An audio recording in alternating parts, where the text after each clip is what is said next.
ਸਤਿ ਸ਼੍ਰੀ ਅਕਾਲ। ਤੁਸੀਂ ਜੁੜੇ ਹੋਏ ਹੋ ਪੰਜਾਬੀ ਰੇਡੀਓ USA ਦੇ ਨਾਲ ਤੇ ਮੈਂ ਹਾਂ ਪ੍ਰਵੀਨ ਸ਼ਰਮਾ ਲੈ ਕੇ ਹਾਜ਼ਰ ਹਾਂ ਪ੍ਰੋਗਰਾਮ ਖਬਰ ਤੇ ਨਜ਼ਰ। ਖਬਰ ਤੇ ਨਜ਼ਰ ਪ੍ਰੋਗਰਾਮ ਦੇ ਵਿੱਚ ਕਈ ਅਹਿਮ ਤੇ ਕਈ ਖਾਸ ਖਬਰਾਂ ਨੂੰ ਲੈ ਕੇ ਚਰਚਾ ਕਰਨ ਦੇ ਲਈ ਜੁੜ ਚੁੱਕੇ ਨੇ ਪੰਜਾਬ ਤੋਂ ਸੀਨੀਅਰ ਪੱਤਰਕਾਰ ਅਤੇ ਸਮਾਜਿਕ ਸਰਗਰਮ ਕਾਰਕੁਨ ਦੀਪਕ ਸ਼ਰਮਾ ਚਨਾਰਥਲ ਜੀ। ਸ਼ਰਮਾ ਸਤਿ ਸ਼੍ਰੀ ਅਕਾਲ, ਸਵਾਗਤ ਹੈ ਜੀ ਪੰਜਾਬੀ ਰੇਡੀਓ USA ਤੇ ਜੀ। ਸਤਿ ਸ਼੍ਰੀ ਅਕਾਲ ਪ੍ਰਵੀਨ ਜੀ, ਸਾਰੇ ਦਰਸ਼ਕਾਂ ਨੂੰ ਸਰੋਤਿਆਂ ਨੂੰ ਪਿਆਰ ਭਰੀ ਸਤਿ ਸ਼੍ਰੀ ਅਕਾਲ। ਸਤਿ ਸ਼੍ਰੀ ਅਕਾਲ ਜੀ। ਪ੍ਰੋਗਰਾਮ ਦੇ ਵਿੱਚ ਅੱਗੇ ਵਧਣ ਤੋਂ ਪਹਿਲਾਂ ਧੰਨਵਾਦ ਕਰਦੇ ਚਲੀਏ ਸਪਾਂਸਰਸ ਦਾ ਜਿਹੜੇ ਜ਼ਰੀਆ ਬਣਦੇ ਨੇ ਇਹਨਾਂ ਪ੍ਰੋਗਰਾਮਾਂ ਨੂੰ ਤੁਹਾਡੇ ਤੱਕ ਪਹੁੰਚਾਉਣ ਦੇ ਲਈ। ਖਾਲਸਾ ਇੰਸ਼ੋਰੈਂਸ ਏਜੰਸੀ ਵਾਲੇ ਜਿਨ੍ਹਾਂ ਤੋਂ ਤੁਸੀਂ ਹਰ ਤਰੀਕੇ ਦੀ ਇੰਸ਼ੋਰੈਂਸ ਲੈ ਸਕਦੇ ਹੋ। ਇੰਸ਼ੋਰੈਂਸ ਬਾਰੇ ਪਤਾ ਕਰਨ ਦੇ ਲਈ ਇਹਨਾਂ ਦਾ ਨੰਬਰ ਹੈ 408-272-2500। ਇਹ 1992 ਤੋਂ ਲਗਾਤਾਰ ਇੰਸ਼ੋਰੈਂਸ ਬਿਜ਼ਨਸ ਦੇ ਵਿੱਚ ਸ਼ਾਨਦਾਰ ਸੇਵਾਵਾਂ ਦੇ ਰਹੇ ਨੇ ਤੇ ਅਮਰੀਕਾ ਭਰ ਦੇ ਵਿੱਚ ਇੰਸ਼ੋਰੈਂਸ ਕਰਦੇ ਨੇ। ਓਬਾਮਾ ਕੇਅਰ, ਮੈਡੀਕੇਅਰ ਜਾਂ ਫਿਰ ਕਵਰਡ ਕੈਲੀਫੋਰਨੀਆ ਬਾਬਤ ਪਾਲਿਸੀ ਕਰਵਾਉਣ ਦੇ ਲਈ ਸਲਾਹ ਲੈਣ ਦੇ ਲਈ ਅੱਜ ਹੀ ਕਾਲ ਕਰੋ 408-272-2500 ਤੇ। ਟਰਕੀਅਨ ਇਮੀਗ੍ਰੇਸ਼ਨ ਲਾ ਫਰਮ ਵਾਲੇ ਜੇ ਟਰਕੀਆਣਾ ਅਟਾਰਨੀ ਟਰਕੀਆਣਾ ਦੇ ਨਾਲ ਤੁਸੀਂ US ਇਮੀਗ੍ਰੇਸ਼ਨ ਬਾਬਤ ਕੋਈ ਵੀ ਸਲਾਹ ਕਰਨੀ ਹੈ, ਕੋਈ ਵੀ ਸਵਾਲ ਪੁੱਛਣਾ ਤੇ ਇਹਨਾਂ ਦਾ ਨੰਬਰ ਹੈ 415909-0503। ਗੁਰਦੀਪ ਸਿੰਘ ਵਰਦੀ ਕਲੋਵਿਸ, ਮਨਦੀਪ ਸਿੰਘ, ਸੰਦੀਪ ਕੌਰ ਸੈਨ ਹੋਜ਼ੇ, ਅਮਰੀਕ ਸਿੰਘ ਅਟਵਾਲ, ਜਰਨੈਲ ਸਿੰਘ ਯੂਬਾ ਸਿਟੀ, ਗੁਰਨਾਮ ਸਿੰਘ ਐਂਟੀਲੋਪ ਤੇ ਜਰਨੈਲ ਸਿੰਘ ਸਿਆਟਲ ਤੋਂ। ਇਹਨਾਂ ਸਾਰੇ ਹੀ ਸਪਾਂਸਰਸ ਦਾ ਬਹੁਤ-ਬਹੁਤ ਧੰਨਵਾਦ। ਤੇ ਜੇਕਰ ਤੁਸੀਂ ਵੀ ਪੰਜਾਬੀ ਰੇਡੀਓ USA ਦੇ ਇਹਨਾਂ ਪ੍ਰੋਗਰਾਮਾਂ ਨੂੰ ਸਪਾਂਸਰ ਕਰਨਾ ਚਾਹੁੰਦੇ ਹੋ ਤਾਂ ਸਟੂਡੀਓ ਦਾ ਨੰਬਰ ਹੈ 408-272-5200। ਅੱਜ ਦਾ ਇਹ ਖਬਰ ਤੇ ਨਜ਼ਰ ਪ੍ਰੋਗਰਾਮ ਸਾਲ 2025 ਦੀ 19 ਅਗਸਤ ਦਾ ਪ੍ਰੋਗਰਾਮ ਹੈ ਤੇ ਦਿਨ ਅੱਜ ਮੰਗਲਵਾਰ ਹੈ। ਖਬਰਾਂ ਦੀ ਸ਼ੁਰੂਆਤ ਕਰੀਏ ਸ਼ਰਮਾ ਜੀ ਆਪਾਂ ਇਸ ਵੇਲੇ ਦੀਆਂ ਅਹਿਮ ਖਬਰਾਂ ਤੋਂ, ਜਿਨ੍ਹਾਂ ਦੇ ਵਿੱਚ ਬੰਦੀ ਸਿੰਘਾਂ ਦੀ ਰਿਹਾਈ ਬਹੁਤ ਵੱਡਾ ਮੁੱਦਾ ਹੈ। ਤੇ ਆਪਾਂ ਅਕਸਰ ਹੀ ਇਹ ਗੱਲ ਕਹਿੰਦੇ ਕਿ ਜਿਹੜਾ ਬੰਦਾ ਦਿੱਤੀ ਸਜ਼ਾ ਪੂਰੀ ਕਰ ਚੁੱਕਿਆ, ਮਾਨਵਤਾ ਦੇ ਆਧਾਰ ਤੇ ਉਹਦੀ ਰਿਹਾਈ ਹੋਣੀ ਚਾਹੀਦੀ ਹੈ। ਕਹਿੰਦੇ ਹੁਣ ਆਸਾਰ ਬਣ ਚੁੱਕੇ ਨੇ ਕਿ ਬੰਦੀ ਸਿੰਘਾਂ ਦੀ ਰਿਹਾਈ ਹੋਊਗੀ। ਦੇਖੋ, ਰਾਜਨੀਤਿਕ ਤੌਰ ਦੇ ਉੱਤੇ ਜਿਹੜੀ ਧਿਰ ਨੂੰ ਜਦੋਂ ਲੱਗਦਾ ਕਿ ਇਹ ਮੁੱਦਾ ਸਾਨੂੰ ਸੂਟ ਕਰਦਾ ਫਿਰ ਉਹਨੂੰ ਉਭਾਰ ਲੈਂਦਾ। ਜੀ ਸਹੀ। ਜੇ ਸੱਚਮੁੱਚ ਸੱਤਾਧਾਰੀ ਧਿਰਾਂ ਨੂੰ ਮਨੁੱਖੀ ਅਧਿਕਾਰਾਂ ਦਾ ਫਿਕਰ ਹੁੰਦਾ ਤਾਂ ਇਹ ਰਿਹਾਈ ਤਾਂ ਬਹੁਤ ਦੇਰ ਪਹਿਲਾਂ ਹੋ ਜਾਂਦੀ ਹੁੰਦੀ। ਕਾਂਗਰਸ ਦਾ ਕਾਰਜਕਾਲ ਵੀ ਰਿਹਾ, ਦਿੱਲੀ 'ਚ ਵੀ ਰਿਹਾ, ਦੇਸ਼ 'ਚ ਵੀ ਰਿਹਾ ਤੇ ਭਾਰਤ ਦੇ ਤਖਤ ਤੇ ਵੀ ਰਿਹਾ, ਪਰ ਤਦ ਵੀ ਨਹੀਂ ਹੋਇਆ। ਫਿਰ ਜਦੋਂ ਭਾਜਪਾ ਦਾ ਰਾਜ ਹੈ ਤਾਂ ਅਕਾਲੀ ਉਹਨਾਂ ਦੇ ਨਾਲ ਸੀ ਤੇ ਫਿਰ ਅਕਾਲੀਆਂ ਨੇ ਕਿਉਂ ਨਹੀਂ ਕਰਾਇਆ, ਸਵਾਲ ਤਾਂ ਉਹ ਵੀ ਖੜਾ। ਤੇ ਹੁਣ ਉਹੀ ਬਾਦਲ ਧਿਰ ਜਿਹੜੀ ਰੌਲਾ ਪਾਉਂਦੀ ਹੈ ਕਿ ਨਹੀਂ ਜੀ ਤਾਂ ਰਿਹਾਈ ਹੋਣੀ ਚਾਹੀਦੀ ਹੈ। ਜਦੋਂ ਤੁਸੀਂ ਨਾਲ ਸੱਤਾ ਸੁਖਮਾਨ ਰਹੇ ਤਾਂ ਇਹ ਮੁੱਦਾ ਕਿਉਂ ਨਹੀਂ ਤੁਸੀਂ ਉਭਾਰ ਸਕਦੇ? ਇਹ ਸਮੇਂ-ਸਮੇਂ ਗੱਲ ਹੁੰਦੀ ਰਹੀ। ਕਿਸੇ ਸਮੇਂ ਤਾਂ ਇੱਥੋਂ ਤੱਕ ਸੀ ਕਿ ਬਲਵੰਤ ਸਿੰਘ ਰਾਜੋਆਣਾ ਦਾ ਮਾਮਲਾ ਤਾਂ ਸਿਰੇ ਲੱਗ ਗਿਆ ਜੀ, ਉਹ ਤੈਅ ਹੋ ਗਿਆ ਜੀ, ਤੇ ਫਿਰ ਅਚਾਨਕ ਫਾਈਲ ਕਿਤੇ ਗਾਇਬ ਹੋ ਗਈ। ਦਿੱਲੀ ਦੇ ਵਿੱਚ ਕੇਜਰੀਵਾਲ ਤੇ ਅਕਸਰ ਸਵਾਲ ਉੱਠਦੇ ਰਹੇ ਕਿ ਵੀ ਕੇਜਰੀਵਾਲ ਦੀ ਸਰਕਾਰ ਨੇ ਪ੍ਰੋਫੈਸਰ ਦਵਿੰਦਰਪਾਲ ਭੁੱਲਰ ਤੇ ਸਹੀ ਨਹੀਂ ਪਾਈ। ਤੇ ਹੁਣ ਤਾਂ ਉੱਥੇ ਰੇਖਾ ਗੁਪਤਾ BJP ਦੀ ਸਰਕਾਰ ਹੈ, UP 'ਚ ਵੀ ਨੇ ਸਰਕਾਰ ਹੈ, ਉੱਥੇ ਅਜੇ ਤੱਕ ਫਾਈਲਾਂ ਕਿਉਂ ਨਹੀਂ ਕਲੀਅਰ ਹੋ ਰਹੀਆਂ? ਇਹ ਸਾਰੇ ਨੁਕਤਿਆਂ ਤੇ ਜਦੋਂ ਚਰਚਾ ਚੱਲਦੀ ਹੈ ਤਾਂ ਜੀ ਕਹਿੰਦੇ ਜੀ ਕਿ ਪ੍ਰਸ਼ਾਸਨਿਕ ਮਸਲਾ ਆ ਜਾਂਦਾ ਜੀ ਕਿ ਜੀ ਇਹਨਾਂ ਦੇ ਬਾਹਰ ਆਉਣ ਨਾਲ ਜੀ ਸਮਾਜ ਨੂੰ ਖਤਰਾ ਖੜਾ। 36 ਗੱਲਾਂ ਸਹੀ। ਤੇ ਜਦੋਂ ਵੀ ਕਦੇ ਕੋਈ ਧਿਰ ਮੁੱਦਾ ਚੁੱਕਦੀ ਸੀ ਬੰਦੀ ਸਿੰਘਾਂ ਦੀ ਰਿਹਾਈ ਦਾ ਤਾਂ ਪੰਜਾਬ 'ਚ ਜੇਕਰ ਕੋਈ ਵਿਰੋਧ ਕਰਨ ਨਾਲ ਝੂਠਦਾ ਸਭ ਤੋਂ ਵੱਧ ਰਵਨੀਤ ਬਿੱਟੂ ਸੀ। ਤੇ ਹੁਣ ਰਵਨੀਤ ਬਿੱਟੂ ਕਹਿ ਰਿਹਾ ਕਿ ਜੇ ਬੰਦੀ ਸਿੰਘਾਂ ਦੀ ਰਿਹਾਈ ਹੁੰਦੀ ਹੈ, ਸਾਡੇ ਪਰਿਵਾਰ ਨੇ ਬੈਠ ਕੇ ਫੈਸਲਾ ਕਰ ਲਿਆ, ਅਸੀਂ ਵਿਰੋਧ ਨਹੀਂ ਕਰਾਂਗੇ। ਰਵਨੀਤ ਬਿੱਟੂ ਦੇ ਕਹਿਣ ਦਾ ਅਰਥ BJP ਰਿਹਾਈ ਕਰਾਉਣ ਜਾ ਰਹੀ ਹੈ। ਸਹੀ। BJP ਰਿਹਾਈ ਕਰਵਾਉਣ ਜਾ ਰਹੀ ਹੈ, ਮਤਲਬ ਛੱਡਣ ਜਾ ਰਹੀ ਹੈ ਬੰਦੀ ਸਿੰਘਾਂ ਨੂੰ। ਤੇ ਇਹ ਇਸ ਲਈ ਉਹਨਾਂ ਨੂੰ ਪੰਜਾਬ ਦੀ ਸਿਆਸਤ ਨਾਲ ਜੋੜ ਕੇ ਦੇਖਿਆ ਜਾਵੇ ਜਾਂ ਇਸ ਨੂੰ ਸਦਭਾਵਨਾ ਨਾਲ ਜੋੜ ਕੇ ਦੇਖਿਆ ਜਾਵੇ। ਅਸਲ ਦੇ ਵਿੱਚ ਇਸ ਗੱਲ ਦਾ ਮਾਇਨਾ ਹੋਰ ਵੱਡਾ ਤਦ ਹੋ ਜਾਂਦਾ ਹੈ ਜਦੋਂ ਗਿਆਨੀ ਹਰਪ੍ਰੀਤ ਸਿੰਘ ਪ੍ਰਧਾਨ ਬਣਨ ਤੋਂ ਬਾਅਦ 2 ਦਿਨਾਂ ਬਾਅਦ ਇਹ ਗੱਲ ਲਿਆਉਂਦੇ ਨੇ ਸਾਹਮਣੇ ਕਿ ਅਸੀਂ ਜਲਦੀ ਹੀ ਪੰਜਾਬ ਦੇ ਮਸਲਿਆਂ ਨੂੰ ਲੈ ਕੇ, ਪੰਥਕ ਮਸਲਿਆਂ ਨੂੰ ਲੈ ਕੇ, ਸਿੱਖੀ ਦੇ ਮਸਲਿਆਂ ਨੂੰ ਲੈ ਕੇ ਦੇਸ਼ ਦੇ ਗ੍ਰਹਿ ਮੰਤਰੀ ਤੇ ਪ੍ਰਧਾਨ ਮੰਤਰੀ ਨਾਲ ਮੁਲਾਕਾਤ ਕਰਾਂਗੇ। ਠੀਕ ਹੈ ਜੀ। ਮਤਲਬ ਅਮਿਤ ਸ਼ਾਹ ਤੇ ਨਰਿੰਦਰ ਮੋਦੀ ਨਾਲ ਗੱਲ ਕਰਾਂਗੇ, ਪੰਜਾਬ ਦੇ ਮਸਲਿਆਂ ਨੂੰ ਲੈ ਕੇ ਉਹਨਾਂ ਦੇ ਹੱਲ ਕਰਾਉਣ ਦੀ ਕੋਸ਼ਿਸ਼ ਕਰਾਂਗੇ। ਉਤੋਂ 2 ਦਿਨਾਂ ਬਾਅਦ ਬਿੱਟੂ ਦਾ ਇਹ ਕਹਿਣਾ ਕਿ ਜੇ ਬੰਦੀ ਸਿੰਘ ਛੱਡੇ ਜਾਂਦੇ ਨੇ ਸਾਡੇ ਪਰਿਵਾਰ ਨੂੰ ਕੋਈ ਦਿੱਕਤ ਨਹੀਂ ਹੋਊਗੀ, ਅਸੀਂ ਵਿਰੋਧ ਨਹੀਂ ਕਰਾਂਗੇ, ਅਸੀਂ ਫੈਸਲਾ ਕਰਾਂਗੇ। ਕੀ ਇਸ ਨੂੰ ਕੜੀ ਵਜੋਂ ਜੋੜ ਕੇ ਦੇਖਿਆ ਜਾਵੇ? ਜੀ ਸਹੀ ਹੈ ਕਿ ਇੱਕ ਧਿਰ ਜਿਹੜਾ ਬਾਰੇ ਮੰਨਿਆ ਜਾ ਰਿਹਾ ਕਿ ਦੋਵਾਂ ਚੋਂ, ਨਵੇਂ ਅਕਾਲੀ ਦਲ ਜਾਂ ਪੁਰਾਣੇ ਅਕਾਲੀ ਦਲ ਚੋਂ ਕਿਸੇ ਨਾ ਕਿਸੇ ਨੇ BJP ਨਾਲ ਜਾਣਾ ਹੈ, ਕੀ ਉਹਦਾ ਗਰਾਊਂਡ ਇਸ ਤੇ ਤਿਆਰ ਹੋਏਗਾ ਕਿ ਜੇ ਬੰਦੀ ਸਿੰਘ ਛੱਡਦੇ ਹੋ ਫਿਰ ਸਾਨੂੰ ਜਾਣ 'ਚ ਦਿੱਕਤ ਨਹੀਂ ਹੋਊਗੀ, ਅਸੀਂ ਕਹਿਣ ਜੋਗੇ ਹੋਵਾਂਗੇ ਕਿ ਦੇਖੋ ਜੀ ਐਡਾ ਬੜਾ ਕੰਮ ਕਰਾ ਲੈਂਦਾ। ਹੁਣ ਜੀ ਉਹ ਕੌਮ ਦਾ ਭਲਾ ਕਰਨ ਲਈ ਤਿਆਰ ਨੇ, ਅਸੀਂ ਇਸ ਲਈ ਨਾਲ ਗਏ ਤਾਂ ਕਿ ਉਹਦਾ ਗਰਾਊਂਡ ਤਿਆਰ ਹੋ ਸਕੇ। ਜਾਂ BJP ਇਹ ਮੰਨਦੀ ਹੈ ਕਿ ਜੇ ਪੰਜਾਬ ਦੇ ਵਿੱਚ ਉਹਨੇ ਆਪਣੀ ਸਟ੍ਰੈਟੇਜੀ ਬਦਲੀ ਆ ਸਿੱਖੀ ਦੇ ਮਾਮਲੇ 'ਚ, ਕਿਸਾਨੀ ਦੇ ਮਾਮਲੇ 'ਚ, ਤਾਂ ਉਹਦੇ ਵਿੱਚ ਇਹ ਵੀ ਉਹਨਾਂ ਨੇ ਪੁਆਇੰਟ ਸ਼ਾਮਲ ਕੀਤਾ ਕਿ ਵੀ ਜੇ ਪੰਜਾਬ 'ਚ ਪੈਰ ਧਰਾ ਕਰਨਾ, ਪਿੰਡਾਂ 'ਚ ਵੜਨਾ ਹੈ, ਸਿੱਖਾਂ ਦੇ ਘਰਾਂ ਤੱਕ ਜਾਣਾ ਤਾਂ ਉਹਦੇ ਲਈ ਬੰਦੀ ਸਿੰਘਾਂ ਦੀ ਰਿਹਾਈ ਜ਼ਰੂਰੀ ਹੈ ਜੀ। ਜਾਂ ਲੰਮੇ ਸਮੇਂ ਤੋਂ ਇਸ ਮਾਮਲੇ ਨੂੰ ਇਸੇ ਕਦਰ ਲਟਕਾਇਆ ਜਾ ਰਿਹਾ ਸੀਗਾ ਕਿ ਇਕੱਲਾ ਇਹੀ ਮੁੱਦਾ ਪੰਜਾਬ ਦਾ ਕੇਂਦਰ ਬਿੰਦੂ ਬਣ ਜਾਵੇ, ਸਿੱਖੀ ਦਾ ਕੇਂਦਰ ਬਿੰਦੂ ਬਣ ਜਾਵੇ, ਪੰਜਾਬ ਬਾਕੀ ਮਸਲੇ ਹੀ ਪਰਾਂ ਰੱਖ ਦੇਵੇ ਨਾ ਉਹ ਪਾਣੀਆਂ ਦੀ ਗੱਲ ਕਰੇ, ਪਾਣੀਆਂ ਦਾ ਮਸਲਾ ਕਿ ਪੰਜਾਬ ਦਾ ਤਾਂ ਸਿੱਖੀ ਦਾ ਨਹੀਂਗਾ, ਜੇ ਚੰਡੀਗੜ੍ਹ ਦਾ ਮਸਲਾ ਤਾਂ ਪੰਜਾਬ ਦੇ ਸਿੱਖ ਭਰਾਵਾਂ ਲਈ ਨਹੀਂਗਾ ਕਿ ਹਾਂ ਭਾਈ ਸਾਡੀ ਰਾਜਧਾਨੀ ਇਹ ਵੀ ਮਸਲਾ। ਸੋ ਬੇਰੁਜ਼ਗਾਰੀ ਵਾਲਾ ਮਸਲਾ, ਨਸ਼ੇ ਵਾਲਾ ਮਸਲਾ ਹੈ, ਪਾਣੀਆਂ ਦੀ ਵੰਡ ਦਾ ਮਸਲਾ ਹੈ। ਸੋ ਇਹ ਕਿੰਨੇ ਮਸਲੇ ਜਿਹੜੇ ਪੰਜਾਬ ਨਾਲ ਜੁੜੇ ਨੇ। ਕੀ ਇਹਦਾ ਮਤਲਬ ਇਹ ਹੈ ਕਿ ਪੰਜਾਬ ਦੀ ਬਹੁ ਗਿਣਤੀ ਸਿੱਖ ਭਾਈਚਾਰਾ ਇਸ ਮਸਲਿਆਂ ਤੋਂ ਕਿਨਾਰਾ ਕਰਕੇ ਇਕੱਲੇ ਬੰਦੀ ਸਿੰਘਾਂ ਤਾਂ ਅਜਵੇ ਕੀ ਸਿਆਸਤ ਇੱਥੇ ਕੇਂਦਰਿਤ ਕੀਤੀ ਜਾ ਰਹੀ ਹੈ ਕਿ ਉਹ ਬਾਕੀ ਮੁੱਦੇ ਹੀ ਦਰਕਨਾਰ ਹੋ ਜਾਣ। ਸੋ ਇਹ ਸਿਆਸੀ ਚਾਲ ਹੈ ਜਾਂ ਇਹ ਸੱਚਮੁੱਚ ਪੰਜਾਬ ਦੇ ਵਿੱਚ ਦਾਖਲ ਹੋਣ ਲਈ ਬੀਜੇਪੀ ਇਹਦੇ ਵਿੱਚੋਂ ਰਾਹ ਲੱਭ ਰਹੀ ਹੈ, ਜਾਂ ਨਵਾਂ ਅਕਾਲੀ ਦਲ ਇਸ ਰਾਹ ਦੇ ਰਾਹੀਂ ਬੀਜੇਪੀ ਦੇ ਘਰੇ ਜਾਣਾ ਚਾਹੁੰਦਾ ਹੈ, ਜਾਂ ਇਹ ਸੱਚਮੁੱਚ ਮਤਲਬ ਕਿ ਹੁਣ ਇਸ ਫਿਕਰਮੰਦੀ ਜੋ ਕਿ ਉਹਨਾਂ ਦਾ ਕਾਨੂੰਨੀ ਤੇ ਸੰਵਿਧਾਨਕ ਹੱਕ ਬਣਦਾ। ਪਰ ਜੋ ਵੀ ਹੋਵੇ, ਜਦੋਂ ਸਿਆਸੀ ਧਿਰ ਕੋਈ ਫੈਸਲਾ ਕਰਨ ਬਾਰੇ ਸੋਚਦੀ ਹੈ ਤਾਂ ਉਹਦੇ ਪਿੱਛੇ ਸਭ ਤੋਂ ਪਹਿਲਾਂ ਸਿਆਸਤ ਹੁੰਦੀ ਹੈ ਤੇ ਮੰਨਿਆ ਜਾ ਰਿਹਾ ਕਿ ਸਿਆਸੀ ਫੈਸਲਾ ਹੋਊਗਾ ਜੇ ਹੋਊਗਾ। ਚਲੋ ਜੇ ਇਸ ਬਹਾਨੇ ਵੀ ਹੋਵੇ ਬੰਦੀ ਸਿੰਘਾਂ ਦੀ ਰਿਹਾਈ ਤਾਂ ਹੋਊਗੀ। ਜੀ ਜੀ ਬਿਲਕੁਲ। ਤੇ SGPC ਦੀ ਚੋਣ ਦੀ ਮੰਗ ਕੀਤੀ ਹੈ ਤੇ ਕੀਤੀ ਹੈ ਕਾਂਗਰਸ ਨੇ। ਕਾਂਗਰਸ ਦਾ ਜਿਹੜਾ ਅਤੀਤ ਆ ਉਹ SGPC ਦੇ ਮਾਮਲੇ ਦੇ ਵਿੱਚ ਬਹੁਤ ਵਾਰ ਸ਼ੱਕੀ ਰਿਹਾ, ਬਹੁਤ ਵਾਰ ਪੰਥ ਦੀ ਜਿਹੜੀਆਂ ਰੋਹ ਰੀਤਾਂ ਨੇ ਉਹਨਾਂ ਦੇ ਮੁਤਾਬਕ ਨਹੀਂ ਰਿਹਾ। ਪਰ ਹੁਣ ਇੱਕ ਵਾਰ ਫਿਰ SGPC ਦੀ ਚੋਣ ਦੀ ਮੰਗ ਕਰ ਰਹੇ ਨੇ ਤੇ ਕਾਂਗਰਸੀ ਕਹਿ ਰਹੇ ਨੇ ਕਿ ਇਹ ਚੋਣ ਜਿਹੜੀ ਆ ਉਹ ਹੋਣੀ ਚਾਹੀਦੀ ਹੈ। ਪ੍ਰਵੀਨ ਜੀ, ਸੰਵਿਧਾਨਕ ਤੌਰ ਤੇ SGPC ਦੀ ਚੋਣ ਜੀ ਕੋਈ ਵੀ ਜਿਹੜਾ ਸਿੱਖੀ ਸਰੂਪ ਚ ਹੈ, ਸਿੱਖੀ ਬਾਣੇ ਚ ਹੈ, ਸਿੱਖੀ ਪੱਖੋਂ ਪਰਪੱਖ ਹੈ, ਉਹ ਲੜ ਸਕਦਾ। ਪਰ ਰਾਜਨੀਤਿਕ ਤੌਰ ਦੇ ਉੱਤੇ ਕਾਂਗਰਸ ਜਮਾਤ ਦੇ ਜਿਵੇਂ ਲਹੂ ਨਾਲ ਹੱਥ ਲਿਬੜੇ ਨੇ, ਹੈ ਨਾ, ਤੇ ਜਿਸ ਕਦਰ ਮਤਲਬ ਕਿ ਉਹਨਾਂ ਦੇ ਕਿਰਦਾਰ ਰਿਹਾ, ਉਸ ਨਾਤੇ ਇਖਲਾਕੀ ਤੌਰ ਤੇ SGPC ਚੋਣਾਂ ਦੇ ਨੇੜੇ ਵੀ ਨਹੀਂ ਆਉਂਦੀ ਕਾਂਗਰਸ, ਜਾਂ ਹੋਰ ਰਾਜਨੀਤਿਕ ਤਰ੍ਹਾਂ ਵੀ ਪੰਥਕ ਜਮਾਤ ਵੱਲੋਂ, ਅਕਾਲੀ ਵੱਖ-ਵੱਖ ਬਣੇ ਧਿਰਾਂ ਵੱਲੋਂ, ਉਹਨਾਂ ਵੱਲੋਂ ਚੋਣਾਂ ਲੜੀਆਂ ਜਾਂਦੀਆਂ। ਸਹੀ ਬਿਲਕੁਲ। ਪਰ ਸ਼੍ਰੋਮਣੀ ਅਕਾਲੀ ਦਲ ਬਾਦਲ ਧਿਰ ਲੰਮੇ ਸਮੇਂ ਤੋਂ ਇਹ ਚੋਣਾਂ ਟਾਲਦੀ ਜਾਂ ਟਲਵਾਉਂਦੀ ਆ ਰਹੀ ਹੈ, ਕੋਈ ਦੋ ਰਾਏ ਨਹੀਂ, ਸਭ ਨੂੰ ਪਤਾ ਹੈ। ਕਿਉਂਕਿ ਉਹਨਾਂ ਦੇ ਅੰਦਰ ਇੱਕੋ ਡਰ ਹੈ ਕਿ ਬਈ ਦਿੱਲੀ ਵਾਲਾ ਰਾਜ ਭਾਗ ਤਾਂ ਅਸੀਂ ਗਵਾ ਬੈਠੇ, ਪੰਜਾਬ ਵਾਲਾ ਰਾਜ ਭਾਗ ਤਾਂ ਗਵਾ ਬੈਠੇ, ਲਈ ਇੱਕੋ ਨੇ ਜਿਹੜੀਆਂ ਗੋਲਕਾਲੀਆਂ ਕੁੰਜੀਆਂ ਵਾਲਾ ਰਾਜ ਭਾਗ ਹੈ, ਜੇ ਇਹ ਵੀ ਚਲਾ ਗਿਆ ਫਿਰ ਸਾਡੇ ਪੱਲੇ ਕੀ ਹੈ। ਇਸ ਲਈ ਉਹ ਚੋਣਾਂ ਹੀ ਨਹੀਂ ਹੋਣ ਦੇਣੀਆਂ ਚਾਹੁੰਦੇ ਜੀ। ਪਰ ਹੁਣ ਇੱਕ ਵਾਰ ਫੇਰ ਪੰਜਾਬ ਦੇ ਵਿੱਚ SGPC ਚੋਣਾਂ ਦੀ ਗੱਲ ਤੁਰਦੀ ਹੈ, ਖਾਸ ਕਰਕੇ ਉਸ ਦਿਨ ਤੋਂ ਜਦੋਂ ਨਵਾਂ ਆਪਣਾ ਅਕਾਲੀ ਦਲ ਇਹ ਕਹਿੰਦਾ ਕਿ SGPC ਵੀ ਇਹਨਾਂ ਦੇ ਕਬਜ਼ੇ ਤੋਂ ਛਡਾਵਾਂਗੇ, SGPC ਵੀ ਸੰਭਾਲਾਂਗੇ। ਮਤਲਬ ਸੰਭਾਲ ਤਾਂ ਫਿਰ ਚੋਣ ਰਾਹੀਓ ਹੈ ਕਿ ਨਵੇਂ ਮੈਂਬਰ ਚੁਣ ਕੇ ਆਉਣ। ਸਹੀ। ਤੇ ਪਰ 2016 ਚ ਜਿਹੜੀ ਚੋਣ ਹੋ ਜਾਣੀ ਚਾਹੀਦੀ ਸੀ, ਜੇ ਲੋਕ ਸਭਾ ਵਿਧਾਨ ਸਭਾ ਦੀ ਚੋਣ ਦੇਰ ਨਾਲ ਹੀ ਹੁੰਦੀ, ਉਸੇ ਸੰਵਿਧਾਨ ਦੇ ਤਹਿਤ ਇਹ ਬਣੀ 1925 ਦੇ ਐਕਟ ਤਹਿਤ ਦੀ ਬੋਡੀ ਆ ਜਿਹਦੇ ਵਿੱਚ ਹਰ 5 ਸਾਲ ਬਾਅਦ ਚੋਣ ਹੋਣੀ ਲਾਜ਼ਮੀ ਹੈ। ਤੇ ਫਿਰ ਕੇਂਦਰ ਕਿਉਂ ਨਹੀਂ ਕਰਾਉਂਦਾ? ਕੇਂਦਰ ਇਸ ਲਈ ਦੇਖ ਰਿਹਾ ਕਿ ਜਦੋਂ ਤੱਕ ਸਾਡੇ ਹੱਥ ਵਾਲੀ ਧਿਰਾਂ ਹੈਗੀਆਂ ਨੇ, ਜਾਂ ਜੇ ਸਾਡੇ ਹੱਥ ਧਿਰ ਵਾਲੀ ਧਿਰ ਨਹੀਂ ਆ ਰਹੀ, ਫਿਰ ਕਾਹਨੂੰ ਕਰਾਉਣੀ ਹੈ? ਜੇ ਤਾਂ ਚੋਣ ਕਰਾ ਕੇ ਫਾਇਦਾ ਤਾਂ ਇਹ ਅਗਲੇ ਕਹਿੰਦੇ ਕਿ ਜੇ ਤਾਂ ਉਹੀ ਬੰਦੇ ਆਉਣ ਜਿਹੜੇ ਸਾਡੇ ਕੰਟਰੋਲ 'ਚ ਰਹਿਣ। ਸਹੀ ਹੈ ਨਾ। ਤੇ ਜਾਂ ਮਤਲਬ ਲਿਬਰਲ ਵਿਚਾਰਧਾਰਾ ਵਾਲੇ ਹੋਣ ਜੀ, ਗਰਮ ਖਿਆਲੀ ਨਾ ਕਿਤੇ ਆ ਜਾਣ ਜੀ, ਇਹ ਡਰ ਹੈ। ਕੇਂਦਰ ਕਿਉਂ ਨਹੀਂ ਕਰਾਉਂਦਾ? ਕੇਂਦਰ ਦੂਸਰੇ ਪਾਸੇ ਜਿਹੜਾ ਚੋਣ ਕਮਿਸ਼ਨ ਦਾ ਮੁਖੀ ਨਿਯੁਕਤ ਕਰਨਾ ਹੁੰਦਾ ਗੁਰਦੁਆਰਾ ਚੋਣ ਐਕਟ ਦੇ ਤਹਿਤ, ਗੁਰਦੁਆਰਾ ਚੋਣ ਕਮਿਸ਼ਨਰ ਵਜੋਂ, ਉਹਦੇ 3 ਨਾਮ ਪੰਜਾਬ ਸਰਕਾਰ ਨੇ ਭੇਜਣੇ ਹੁੰਦੇ ਆ ਜੀ। SS ਸਾਰੋ ਸਾਹਿਬ ਪਹਿਲਾਂ ਵੀ 4-5 ਸਾਲ ਪੋਸਟ ਖਾਲੀ ਰਹੀ, ਕਿਸੇ ਨੇ ਗੌਰ ਹੀ ਨਹੀਂ ਕੀਤਾ। ਜੇ SS ਸਾਰੋ ਸਾਹਿਬ ਆਏ ਵੀ ਤਾਂ ਉਹਨਾਂ ਦਾ ਕਾਰਜਕਾਲ ਜਦੋਂ ਮੁੱਕ ਰਿਹਾ ਸੀ, ਉਸ ਸਮੇਂ ਵੀ ਕਿਸੇ ਨੇ ਫਿਕਰ ਨਹੀਂ ਕੀਤੀ। ਅਗਲੇ ਜੂਨ ਦੇ ਵਿੱਚ ਕਾਰਜਕਾਲ ਮੁੱਕਿਆ, ਕੋਈ 70 ਸਾਲ ਤੋਂ ਬਾਅਦ ਬੰਦਾ ਬਣ ਨਹੀਂ ਸਕਦਾ। ਤੇ ਅਜੇ ਤੱਕ ਉਹਦੇ ਲਈ ਕੋਈ ਨਾ ਕੇਂਦਰ ਨੇ ਨਾਮ ਮੰਗੇ ਨੇ, ਨਾ ਪੰਜਾਬ ਨੇ ਭੇਜੇ ਨੇ ਜੀ। ਜੂਨ ਵੀ ਸਾਰਾ ਲੰਘ ਲਿਆ, ਤੋਂ ਜੁਲਾਈ ਵੀ ਲੰਘ ਲਿਆ, ਅਗਸਤ ਵੀ ਮੁੱਕਣ ਵਾਲਾ।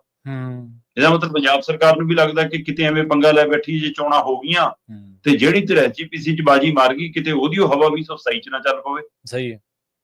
ਸੋ ਇਸ ਲਈ ਪੰਜਾਬ ਸਰਕਾਰ ਵੀ ਕਿਤੇ ਨਾ ਕਿਤੇ ਦੇ ਨੇੜੇ ਨਹੀਂ ਜਾ ਰਹੀ, ਕਿਉਂਕਿ ਇਸ ਵਾਰ ਕੱਲਾ ਸੁਖਬੀਰ ਬਾਦਲ ਵਾਲੀ ਧਿਰ ਨਹੀਂ ਹੈਗੀ, ਨਵਾਂ ਅਕਾਲੀ ਦਲ ਵੀ ਲੜੂਗਾ, ਅੰਮ੍ਰਿਤਪਾਲ ਵਾਲਾ ਅਕਾਲੀ ਦਲ ਵੀ ਲੜੂਗਾ, ਮਾਨ ਦਲ ਪਹਿਲਾਂ ਹੀ ਲੜਦਾ ਹੈ ਨਾ। ਤੇ ਭਾਈ ਰਣਜੀਤ ਸਿੰਘ ਸਾਬਕਾ ਜਥੇਦਾਰ, ਉਹ ਲਗਾਤਾਰ ਇਹਦੇ ਤੇ ਸਰਗਰਮ ਨੇ।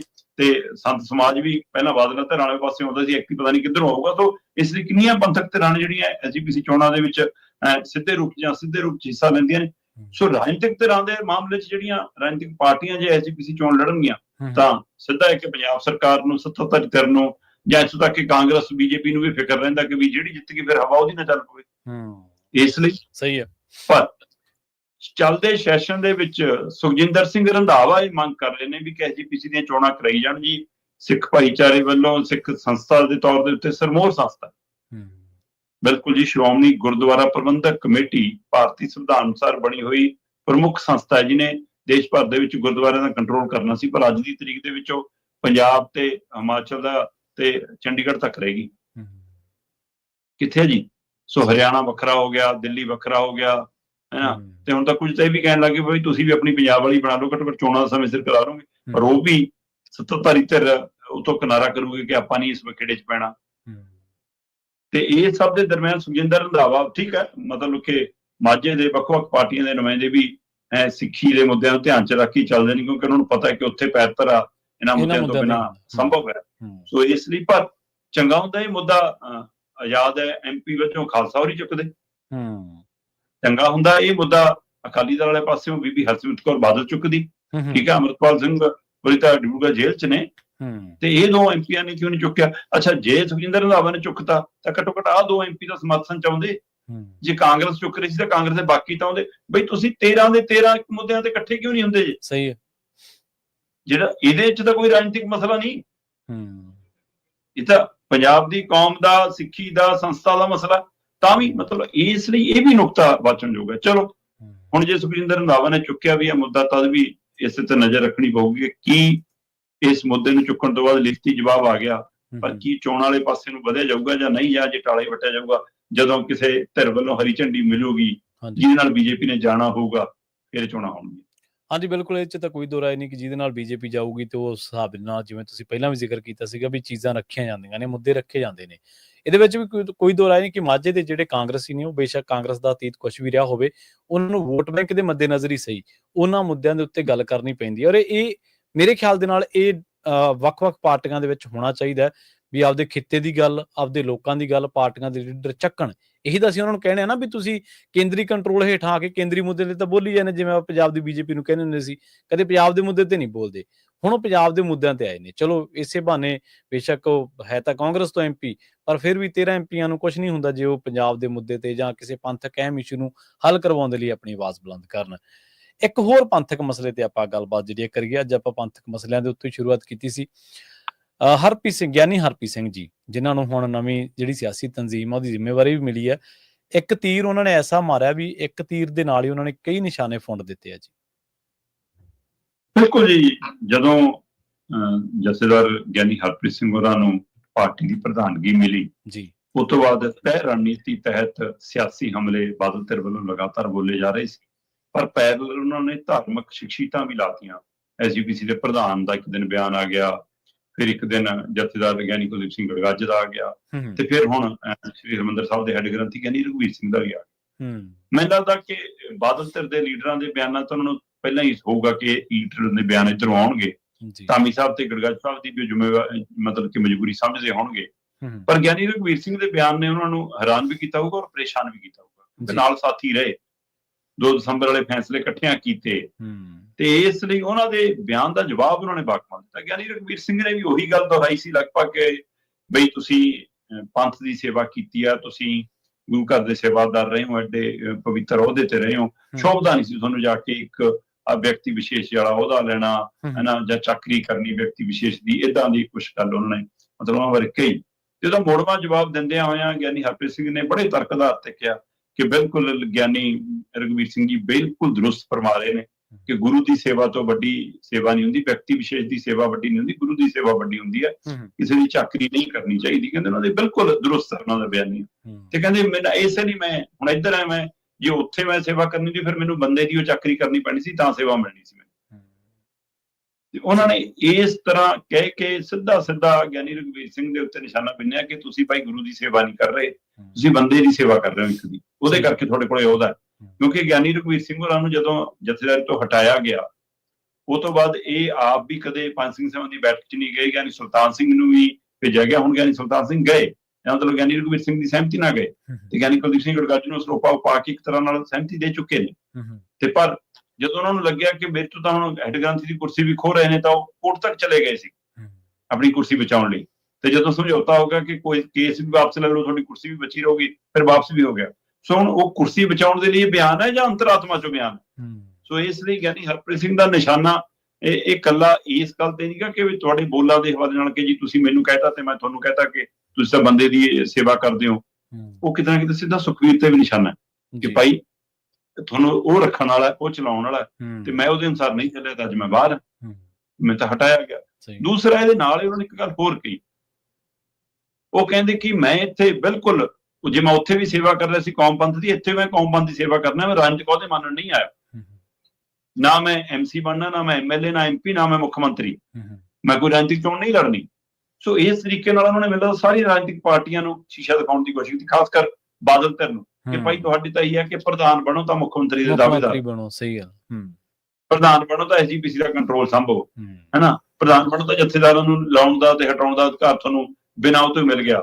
ਸੋ ਇਸ ਲਈ ਕਿਤੇ ਨਾ ਕਿਤੇ ਉਹਨਾਂ ਨੇ ਬਾਦਲ ਧਿਰ ਤੇ ਜਾਂ ਬਾਕੀ ਦਲਾਂ ਤੇ ਨਿਸ਼ਾਨਾ ਬਣਾਇਆ ਕਿ ਤੁਸੀਂ ਰਾਜਨੀਤਿਕ ਪੂਰਤੀਆਂ ਲਈ ਆਉਂਦੇ ਹੋ, ਮੈਂ ਤਾਂ ਸੇਵਾ ਲਈ ਆਇਆ। ਹੁਣ ਇਹ ਵੀ ਤਾਂ ਵਕਤ ਤੈਅ ਕਰੂਗਾ।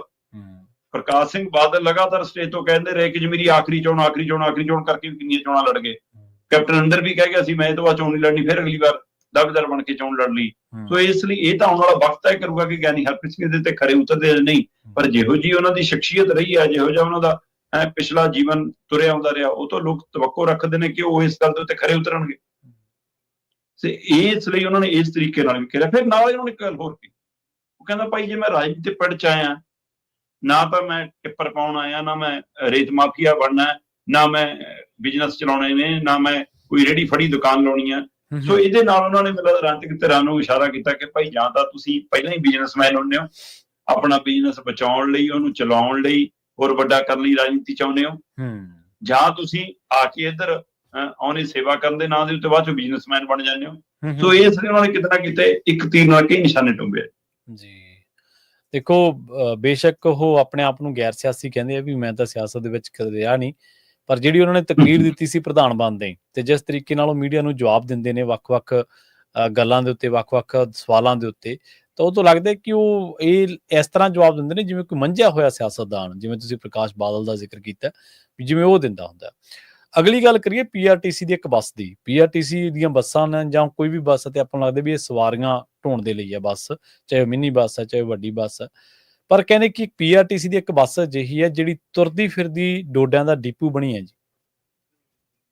ਬਿਲਕੁਲ ਜੀ, ਵੈਸੇ ਤਾਂ ਅੱਜ ਕੱਲ੍ਹ ਪੰਜਾਬ ਦੇ ਵਿੱਚ ਵੀ ਦੇਸ਼ਾਂ ਵਿਦੇਸ਼ਾਂ ਦੇ ਵਾਂਗ ਮਿੰਨੀ ਬੱਸਾਂ, 3 ਵੀਲਰ, ਟੈਂਪੂ, ਕਾਰਾਂ ਉਹ ਚੱਲਦੇ ਫਿਰਦੀਆਂ ਫੂਡ ਵੈਨ ਬਣਦੀਆਂ ਨੇ ਹਨਾ। ਉਹ ਕਈ ਥਾਵਾਂ ਤੇ ਚੌਂਕਾਂ, ਚੌਰਾਹਿਆਂ, ਸ਼ਹਿਰਾਂ, ਕਸਬਿਆਂ ਦਾ ਪਿੰਡ ਵਾਲੀਆਂ ਮੋੜਾਂ ਫਿਰਨੀਆਂ ਤੇ ਵੀ ਆ ਕੇ ਖੜਨ ਲੱਗ ਪਈਆਂ। ਚਲੋ ਇਹ ਹਿੰਮਤ ਵੀ ਹੈ ਤੇ ਇੱਕ ਆਪਣਾ ਘਰ ਚਲਾਉਣ ਦਾ ਰੋਜੀ ਰੋਟੀ ਦਾ ਇੱਕ ਤਰੀਕਾ ਵੀ ਹੈ।